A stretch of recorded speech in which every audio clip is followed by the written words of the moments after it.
Hello mga kabalak, I'm here again. Join me here sa aking pagbablog.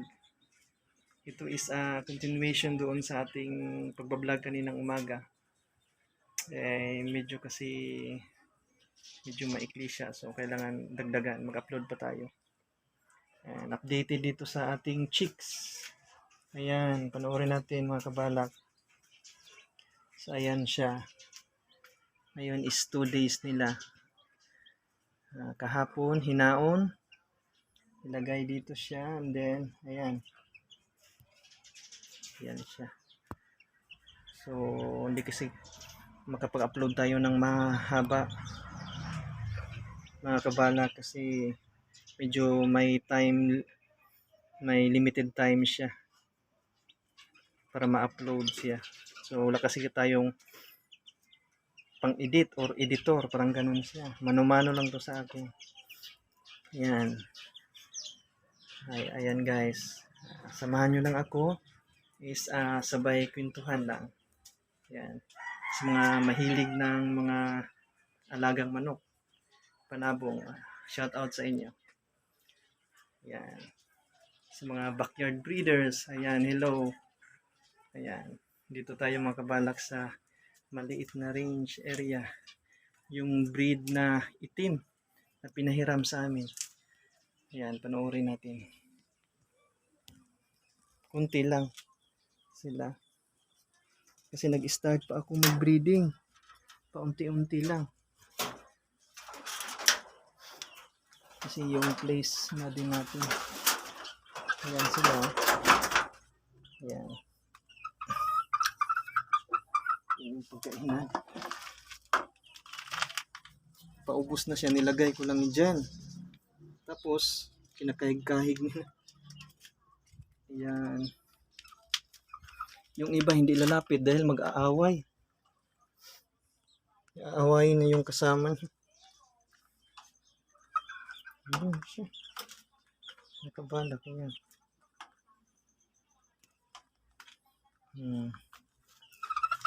Ayan sila. Ayan. Ito yung labasan na sa labas namin. Labas ng bahay namin. Ayan mga kabalak.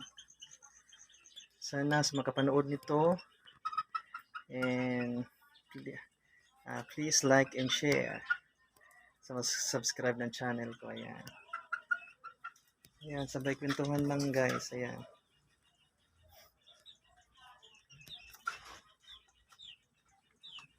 Ayan sila.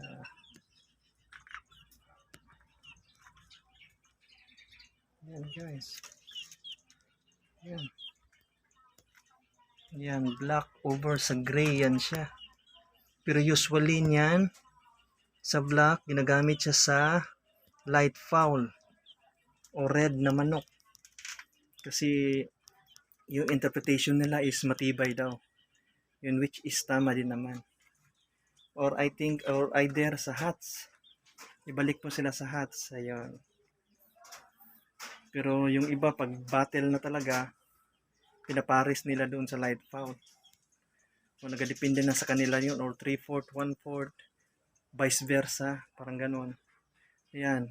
Matibay sabi nila. Pero yung broodstag na yun is late nang dumating. Yung nandito sa amin is gray yung available. Since maganda naman yun na paghipo mo talagang may katawan siya na maganda yung mo. So napili rin. Sa pagbibreed is wala namang perfecto mga kabalak eh. Yung parang experimental ka lang kasi susubukan mo pa naman. Yung mo pang testingan sa Bisaya pa. Paano mo na testingan testingan pa. Kani sila, yung mga feedback nito, yung iba is okay siya.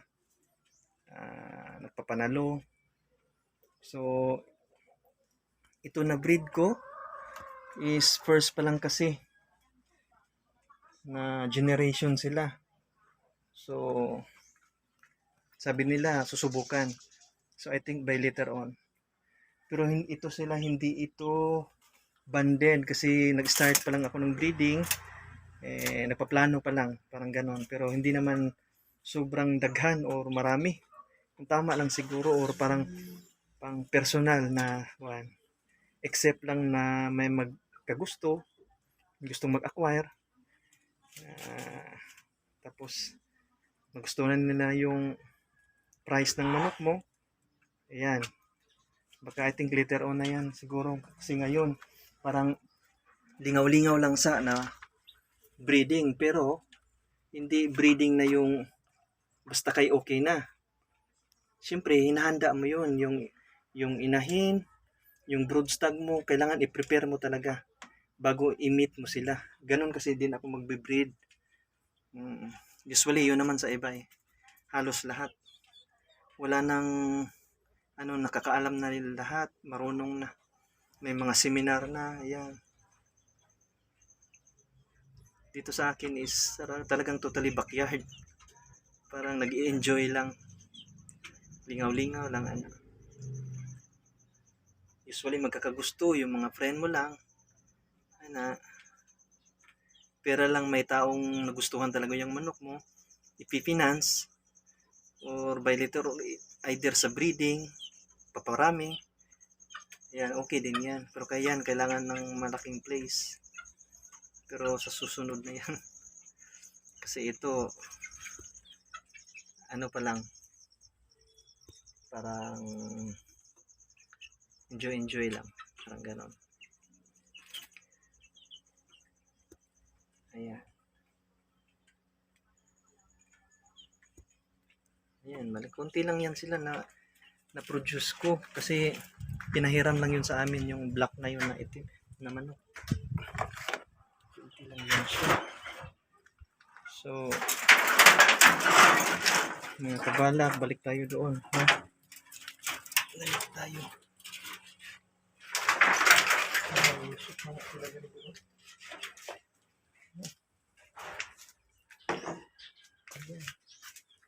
Giliran ito ng bahay namin. Balik tayo sa sisi. Giliran ito ng bahay namin.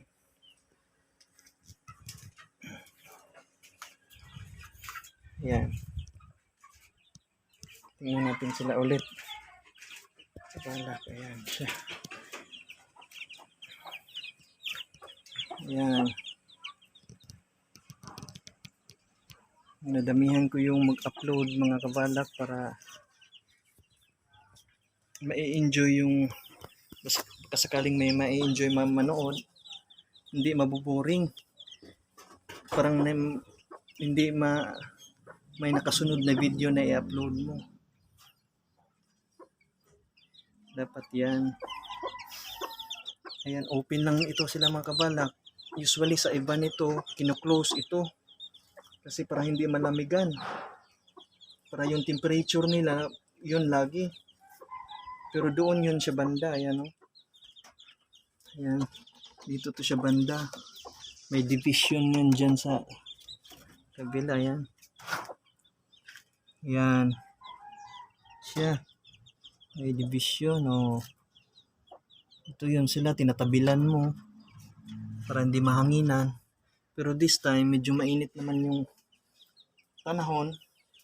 Ayan, Pero ilang days niyan, maliksi na yan sila. Babalik yan sila sa pag nasanay na sa temperature. Total, nandiyan naman yung inahan. Marunong yan makiramdam. Ayan, Gaya niya yan. So, pag nagpipikit yung mata nila, ibig sabihin, nalalamigan. Kasi may immunity pa yan sila. Ganyan. Sa days na yan. So, ayan. Pero magandang breeding yan. So, ibig sabihin, may laman. Yung pag-breed ko niya. Talagang inayos ko. Mga kabalak. May proseso na breeding. Siyempre, yung sabi nila lahat na yung maganda para sa kanila na ibibigay mo. Especially sa pagkain, sa mga vitamina na kailangan nila. Yun naman daw yung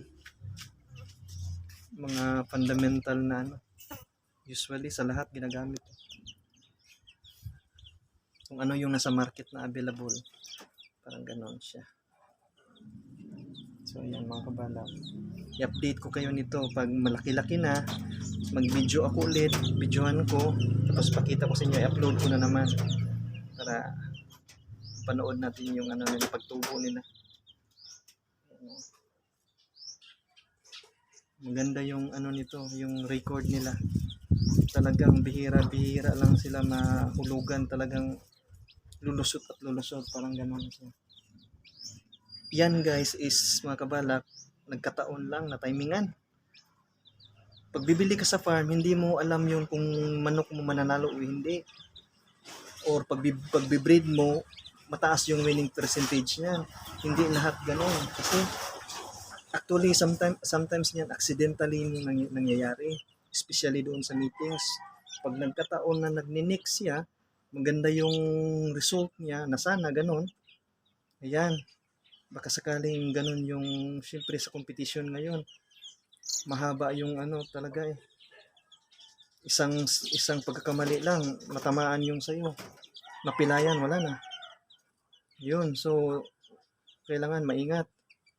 So pag nandoon sa blood nila, nakatatak sa kanilang dugo, talagang grabe siya. Bago siya mauna pa yung opponent niya.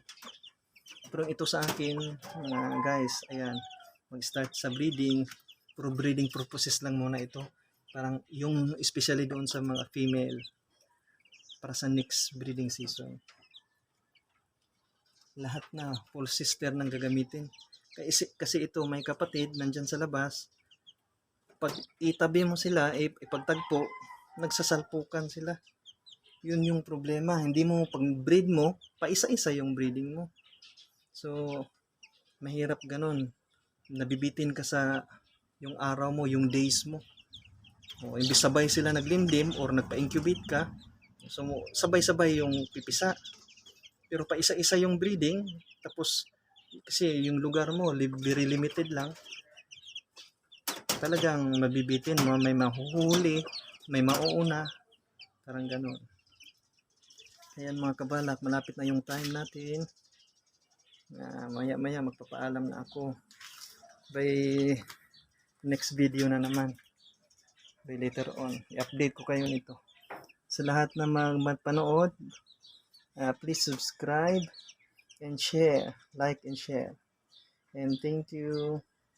Sana magustuhan nyo yung pagbi-video ko, pag-vlog. Ayan.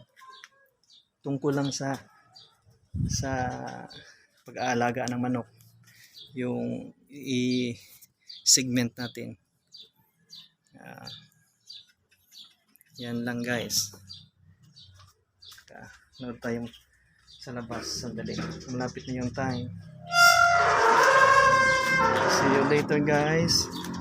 Ayan. Ayan ang mixed egg breed.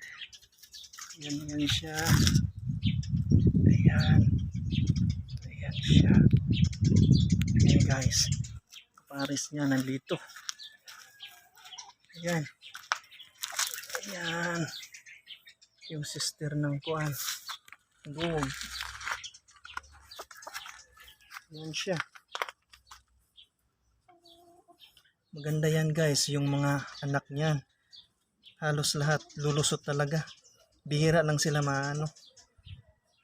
talagang hindi naman sa malaki, sa maliit pa, pero I think pag malakihan ng competition, I think makakaya yan nila. Kakayanin nila kasi mas Bisaya pa maning kamot lang na sila. So mga guys, hanggang dito lang ako. Ayan, see you later, see you soon. Thank you.